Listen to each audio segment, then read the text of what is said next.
Assalamualaikum warahmatullahi wabarakatuh. Nama saya Bintang Anugrah dari kelas 11 IPA 5 akan menjelaskan bagaimana kronologi persiapan maupun pembacaan teks proklamasi tahun 1945.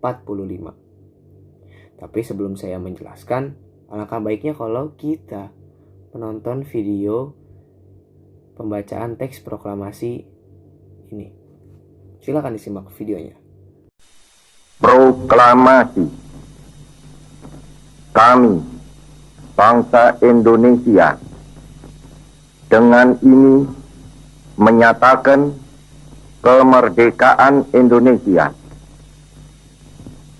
Hal-hal yang mengenai pemindahan kekuasaan dan lain-lain diselenggarakan dengan cara saksama dan dalam tempo yang sesingkat-singkatnya. Jakarta, 17 Agustus 1945, atas nama bangsa Indonesia, Soekarno-Hatta. Nah, pada tanggal 6 Agustus 1945, bom nuklir pertama kali dipakai dalam peperangan oleh pasukan sekutu yang terdiri dari Amerika Serikat, Britania Raya, Uni Soviet, dan juga Tiongkok berhasil meledakkan kota Hiroshima dengan korban jiwa mencapai 168.000 korban jiwa. Keesokan harinya pada tanggal 7 Agustus 1945, Badan Penyelidik Usaha Persiapan Kemerdekaan Indonesia atau biasa disingkat BPUPKI resmi dibubarkan, diganti dengan Panitia Persiapan Kemerdekaan Indonesia yang dipimpin oleh Insinyur Soekarno-Hatta. 2 hari setelahnya atau pada tanggal 9 Agustus 1945, bom nuklir kedua yang dipakai perang oleh pasukan sekutu berhasil membom kota Nagasaki.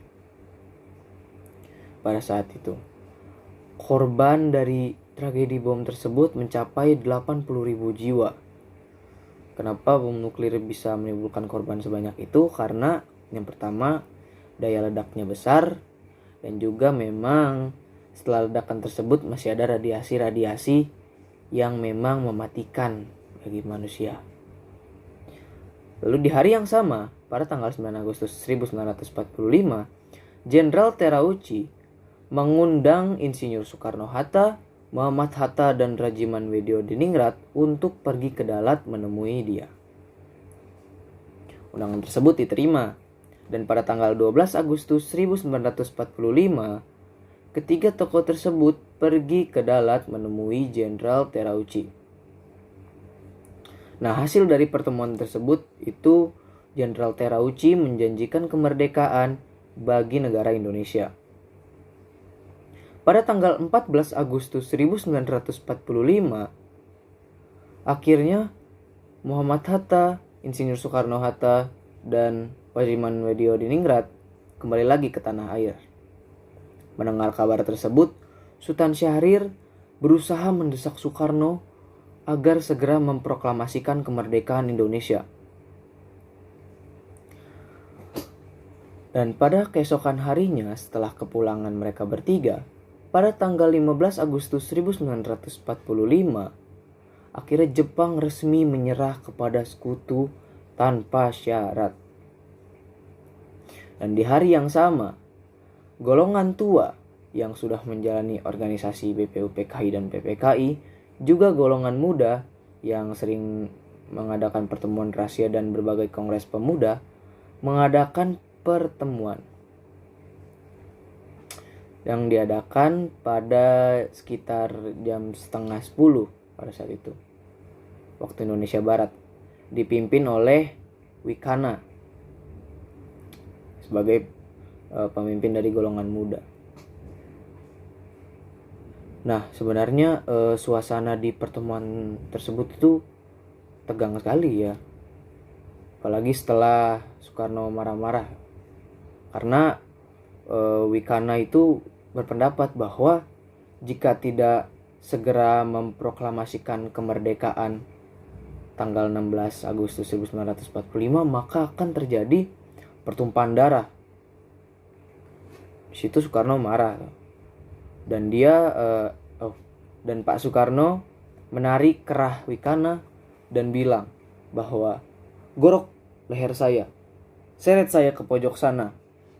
Saya juga masih mempunyai tanggung jawab sebagai ketua PPKI. Maka dari itu saya akan menyampaikan dan menanyakan pendapat mengenai hal ini besok kepada anggota PPKI. Nah, mendengar Pak Insinyur Soekarno yang berpendapat seperti itu, golongan muda pun tidak terima. Dan akhirnya pada tanggal 16 Agustus 1945 dini hari, golongan muda menculik Insinyur Soekarno dan Muhammad Hatta dan dibawa ke Rengas Dengklok, Karawang. Lebih tepatnya ke kediaman Chiao Ki-shok. Itu kediaman sebenarnya seorang petani Tionghoa biasa dia ya. Cuma kediamannya itu sangat strategis karena agak jauh dari wilayah pengaruh Jepang atau jauh dari pengaruh Jepang, dan juga lokasinya berdekatan dengan markas Beta pada saat itu. Itu Beta itu pembela tanah air. Nah, di pas penculikan tersebut didesaklah Soekarno Muhammad Hatta, cepat segera proklamasikan kemerdekaan, bla bla bla bla bla. Akhirnya golongan tua juga ikut sepakat bahwa teks proklamasi kemerdekaan Indonesia harus segera dibuat dan diproklamirkan. Akhirnya, pada tanggal 16 Agustus di malam hari, Insinyur Soekarno dan Muhammad Hatta kembali lagi ke Jakarta. Bukan ke rumah Soekarno ya, tapi ke kediaman Laksamana Maeda pada saat itu. Karena untuk mengadakan pertemuan diskusi untuk acara besok lah, acara pembacaan teks proklamasi itu. Dan di pertemuan tersebut ada beberapa tokoh ya, dari golongan tua juga, dari PPKI ya Soekarno sendiri. Terus ada pemuda-pemuda juga yang bakal mengibarkan bendera Sang Saka Merah Putih, dan juga sang penjahit ya itulah penjahit bendera Sang Saka Merah Putih.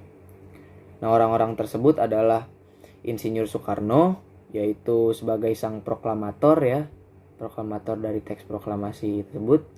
Lalu ada Ahmad Subarjo sebagai perwakilan dari golongan tua yang turut memberikan poin, lebih tepatnya poin pertama, yaitu kami bangsa Indonesia dengan ini menyatakan kemerdekaan Indonesia. Nah, itu tuh sebenarnya dikasih saran, itu adalah saran dari Ahmad Subarjo itu. Lalu Muhammad Hatta dengan poin yang diberi oleh dia sebagai saran, itu poin kedua. Isinya itu hal-hal yang mengenai pemindahan kekuasaan dan lain-lain akan diselenggarakan secara saksama dan dengan tempo yang sesingkat-singkatnya. Nah, itu saran dari Muhammad Hatta. Juga ada Soekarni. Soekarni ini yang menyarankan agar Insinyur Soekarno dan Muhammad Hatta menandatangani teks proklamasi tersebut yang akan diketik maksudnya. Lalu ada Sayuti Melik juga sebagai pengetik dari teks proklamasi tersebut. Jadi awalnya Insinyur Soekarno itu nulis nih di kertas nih, nulis dari poin-poin yang disaranin tadi. Nah, nanti diketik lagi sama Pak Sayuti Melik itu, ketik. Nah, karena diketik sebut adalah beberapa kata yang diubah, yang beberapa kata pokoknya yang diubah sedikit lah. Nah, setelah itu keesokan harinya barulah acara pembacaan teks proklamasi tersebut dilaksanakan dengan Insinyur Soekarno sebagai pembacanya, dan juga dengan beberapa pengibar Sang Saka Merah Putih. Ada 3 orang, yaitu Brigadir Jenderal Abdul Latif, terus ada Baharudin Muhammad Diyah, juga ada SK Trimurti pada saat itu. Dan yang menjahit bendera Sang Saka Merah Putihnya yaitu Fatmawati. Lalu teks proklamasi dibacakan pada jam 11.30 waktu Nippon, waktu Jepang lah. Jepang kan pada saat itu namanya Nippon ya. Waktu Nippon.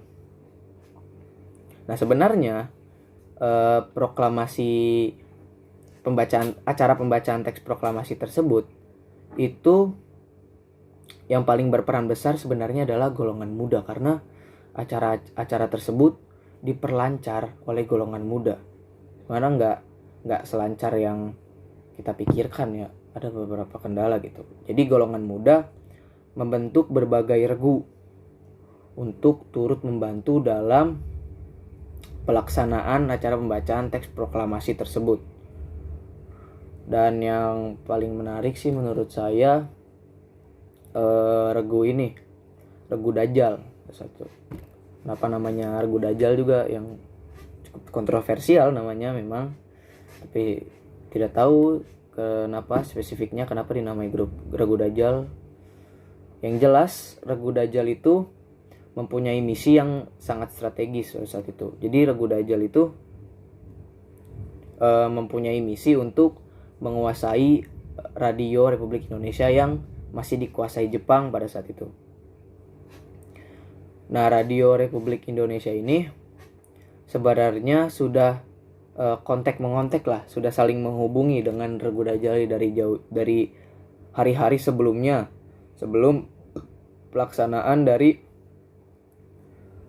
pembacaan teks proklamasi ini atau misi inilah. Nah, jadi walaupun begitu, ternyata informasi mengenai misi ini tuh bocor ke pihak Jepang. Dan akhirnya gagal lah, karena tentu saja Jepang, karena sudah tahu informasinya, Jepang juga jadi benar-benar siap dalam menghentikan pembajakan penguasaan lah, pengambil alihan radio Republik Indonesia tuh. Jadi Jepang udah siap, sudah menyiapkan pasukan-pasukan anti pemberontak seperti pasukan-pasukan elit tuh. Itu namanya Kempeitai pada saat itu. Nah, walaupun gagal, regu Dajjal itu menyebarkan informasi mengenai pembacaan teks proklamasi itu akhirnya tidak melalui radio tersebut. Akhirnya mereka justru mundur dan menyebarkan selebaran-selebaran di jalanan yang berisi propaganda pernyataan kemerdekaan Indonesia. Dan juga tentu saja dibantu regu-regu lain gitu. Jadi penyebarannya lebih cepat ke seluruh Indonesia, sehingga seluruh Indonesia tahu bahwa Indonesia itu memang akan merdeka atau sudah merdeka. Nah, walaupun begitu, sebenarnya Indonesia itu tidak sepenuhnya merdeka ya. Walaupun pada tanggal 18 Agustus 1945 UUD udah disahkan sebagai dasar negara dan juga sudah membentuk kabinet-kabinet pemerintahan pada saat itu. Tapi sebenarnya itu kita belum benar-benar merdeka ya, karena Belanda pada saat itu masih ingin menyerang Indonesia karena tidak terima bahwa Indonesia itu masih sudah merdeka. Jadi Belanda nggak terima.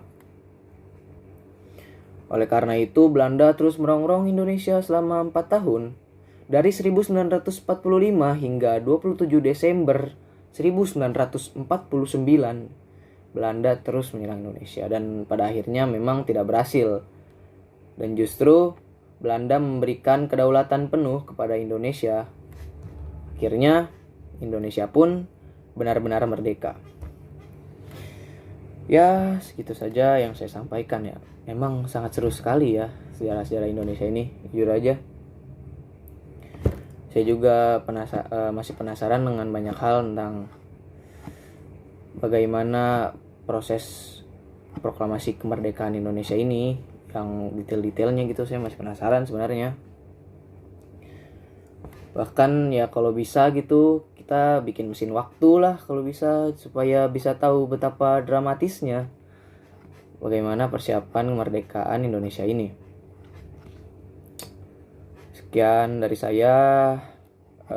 Kalau ada kesalahan kata maupun penyampaian yang kurang jelas atau tidak enak di hati, ya mohon maaf lah.